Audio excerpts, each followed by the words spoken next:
Hello, my name is Adam Livy. I'm the programmer for this VR gun range. I started out by programming the controller so I'd actually be able to interact with the scene. Left hand controls your movement, and then right hand, if you flick the analog, it will snap you 45 degrees. Because I'm in a small room and don't have a full 360 tracker, so that was my way around it. This is the scoreboard, billboard thing. The skeet shooter, so I have a shotgun in the scene that's right over there, and every single time you launch it, a skeet, which is on the left controller, I think it's button 3, the counter will go up, and then whenever you shoot the target or the clay pigeon, it'll increase the hit count, so that way you'd be able to see how many you've launched and how many you've hit. And then this last hit target is basically just rendering whatever target that you shot last. Each target has a camera in front of it, and I believe there is 6 targets total in the scene, minus that one. And so each camera is only rendering um, the actual target itself. And so whenever you shoot it, it just switches this render texture to that camera's target. It was a pretty simple fix for a problem that I spent way too long trying to figure out. And then whenever you shoot, and if you actually hit a target, it'll show the distance that you shot. And then to basically delete all the bullet holes, you just shoot the red circle button. So that's the scoreboard. And then, so let's just get right into the guns. So the first gun is the H&K P8 pistol, which is a 9mm. So it starts out with a magazine in it, and you can pick it up and put another one in. And then to cock it, you have to grab the front of the barrel. The back works, but it's a little weird. So you just grab the front, and then you pull it back, and it cocks. And then to shoot, point and shoot, and then so every single time you fire, whatever type of material that the bullet hits, it'll make that sound. So each target is metal, so it'll make a metal sound. If I shoot the table, it makes like a wood sound. And then, so to show you, so that target has two shots. So the last hit target will have 2, and then if I hit this one, now that one has those 4 shots that I hit. And then so to reset it, I would just shoot this, and then as you saw, all the bullet holes got deleted, and they all got deleted from the scene. So once you're out of ammo,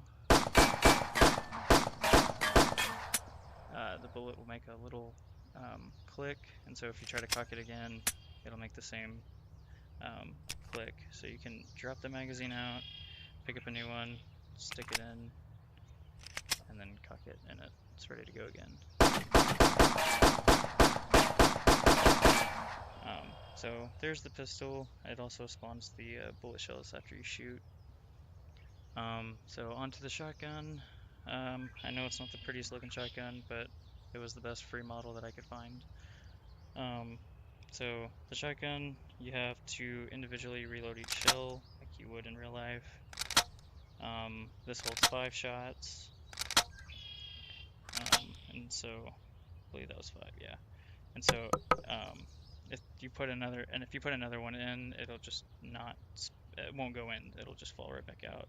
And then so each shell also has a collider for whenever it hits. It'll, like, if it hits wood, it'll make a wood sound, and I believe if it hits the dirt, it makes a dirt sound, but it was very quiet. So to reload, just do that, and then you can grab two-handed, which it's a little weird, but this was the best I could get it after many hours of trial and error. So, and then to pull the skeet, you just click the button, and then you can shoot, and if you hit it, it'll explode, you have to reload after each shot. So each clay pigeon is being randomized on speed and angle, and then um, also the collider of it. And so you like the first collider is basically like maybe that big. It's pretty small, but then I'm also randomizing it to where it can get up to this big and anywhere in between. And so that adds an extra little challenge to it. Um, and then whenever you hit, basically what it does is it activates all the rigid body components of the main pigeon, and I gave it just a random velocity in almost any direction, and so that's what's causing it to explode. Um, so it seems pretty easy, but I played this so much that I think I'm making it look too easy. So yeah, there's the shotgun, and then over here was a launch 6 and hit 5, but the last one I missed because I ran out of ammo. And then on to my two favorite guns. So we have the M1 Garand, which is a World War II weapon. I was lucky enough to find this really good model. So to cock it, you just pull the bolt back, and then you can. This one's also two-handed. So this one has a much bigger fireball effect because it's a bigger caliber.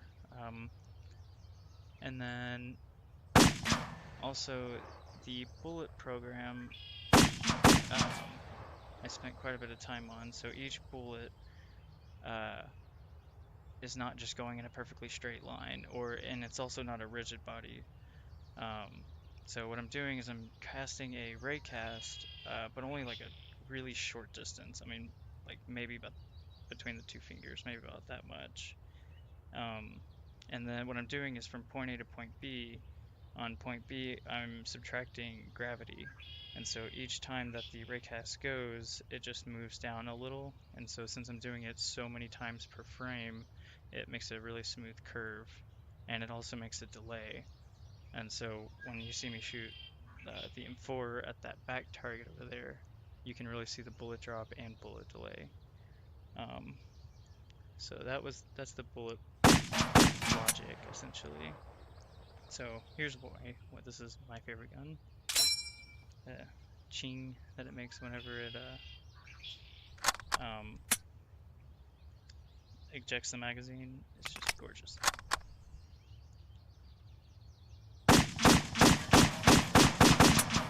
So that one you could kind of hear the delay, but it's way more obvious when you hit the back target.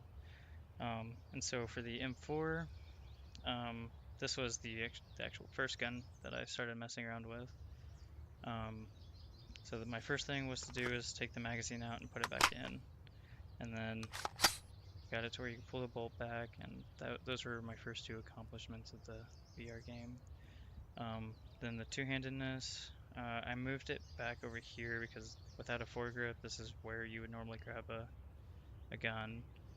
And then I also made it to where you can take off the whatever attachment is on the railing, and you can throw on the red dot or the scope. But so just to show you,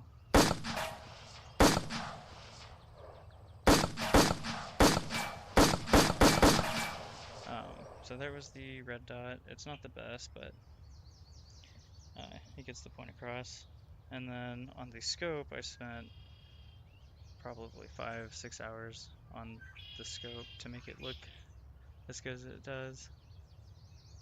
So this one is a little bit more obvious to see the bullet delay, especially on this back target over here.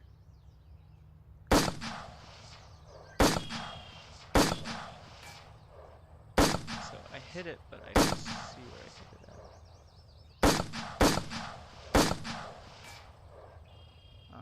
Okay, so I'm hitting on the far right side.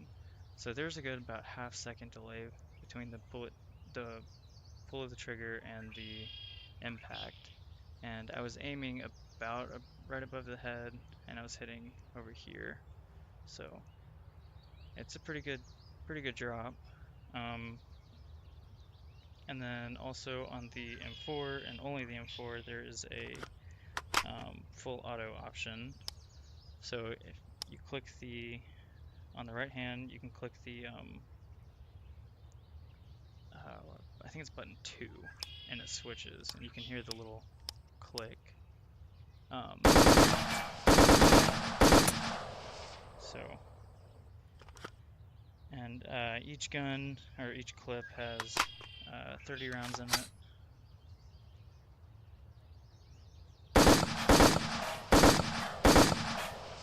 And then how I'm doing the kick of the gun is whenever you fire, all I'm doing is rotating the gun around its pivot point. So where my hand is the pivot point, and I'm just rotating it up by like 10 degrees. And then over time, I'm rotating it back down. And so if you shoot 2 times, it'll theoretically go up twice as high. But it didn't turn out to be perfectly like that, so, but it looks pretty good and it feels decently natural.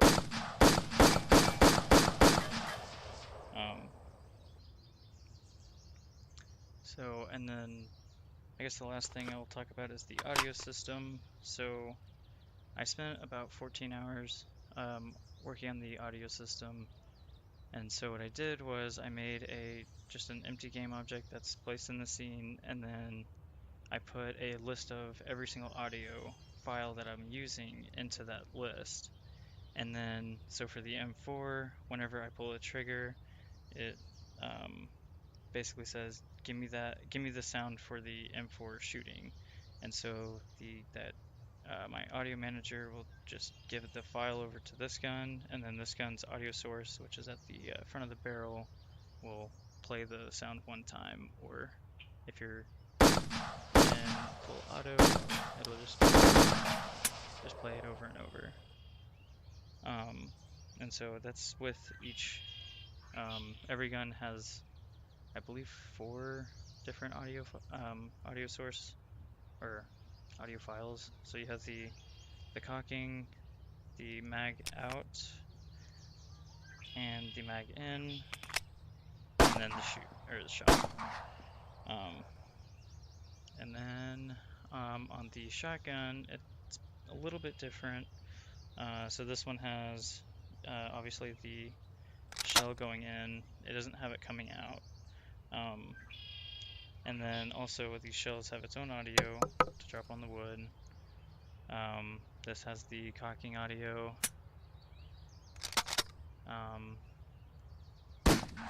And then I did put audio on the bullets, but since it's firing about 50 bullets, it sounded really weird. And so I took that out. But yeah, and then I guess the last thing is the scene. So I did not make the scene. My older brother actually helped me out on this, since I was focused on getting all the guns to work. So this is the amazing scene that my brother made, and it looks really, really good in VR.